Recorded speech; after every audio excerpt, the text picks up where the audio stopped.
Joining me now is the governor of Maryland, Larry Hogan. A Republican governor, is also the author of the soon-to-be-released book, Still Standing: Surviving Cancer, Riots, a Global Pandemic, and the Toxic Politics That Divide America. Governor, thank you very much for joining us today. It's good to see you. Thanks for having me. First of all, tell me, you have been a leader in terms of Washington and Maryland and this region. But as you've watched this as a leader of the National Governors Association, you are now taking on the President of the United States and blaming him for ignoring the severity of the crisis. You say that the White House failed to issue warnings, failed to draw up ventilators, life-saving equipment, eventually that every governor went his own way. And you write, instead of listening to his own public health experts, the president was talking and tweeting like a man more concerned about boosting the stock market or his re-election plans. Tell me what led you to this very strong denunciation of the White House response. Well, just the article that appeared in the Washington Post today was really an excerpt from the book. So it wasn't a current account. It was really a recollection from the first several months of this pandemic, going back to my accounts from February, March, and April, maybe early May, during this pandemic. And I was just trying to be as honest and direct as possible. I've tried my best not to simply be one of the many people who've just been out there criticizing the president. I've tried to work in a constructive way, and I think they've made some improvements since then, quite frankly. But early on in the crisis, there's no question that there were serious mistakes that were made, and that we could have done things better. And I speak very frankly about that in my book. But with all due respect, this is still the case. The big story on the front page of the Washington Post today is that there is no plan. There's no plan for national testing. The president just in the last 24 hours talked to Dr. Fauci for the first time in 2 months.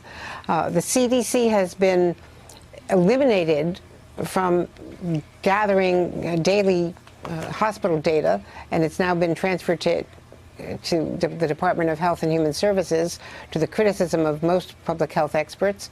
What has improved?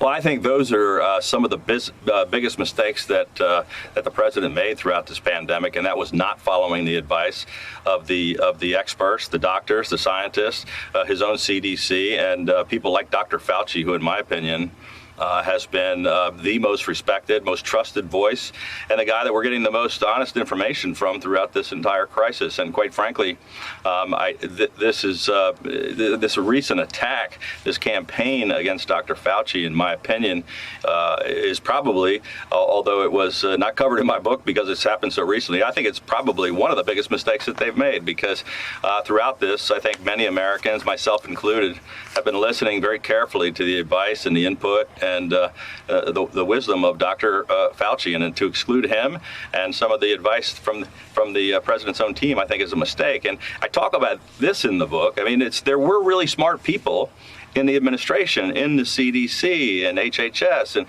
folks like Dr. Fauci who really were on top of this and who were giving great advice. And I talk about how the vice president was actually doing a good job of leading the coronavirus task force. But I think, sometimes the president was ignoring the advice of his own people, and he was going in a completely opposite direction, saying an exact opposite message of what the entire rest of the administration was saying.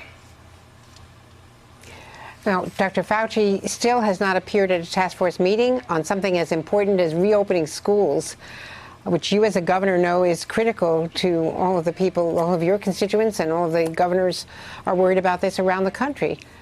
But even when the education healthcare task force meeting was held at the Department of Education, Dr. Fauci was sitting in the White House, not permitted to appear on camera or answer questions. That only happened last week. I'm not sure the background there. I can't verify whether he was or wasn't allowed to appear on camera, but I think not having him there to talk about these important issues was probably a mistake.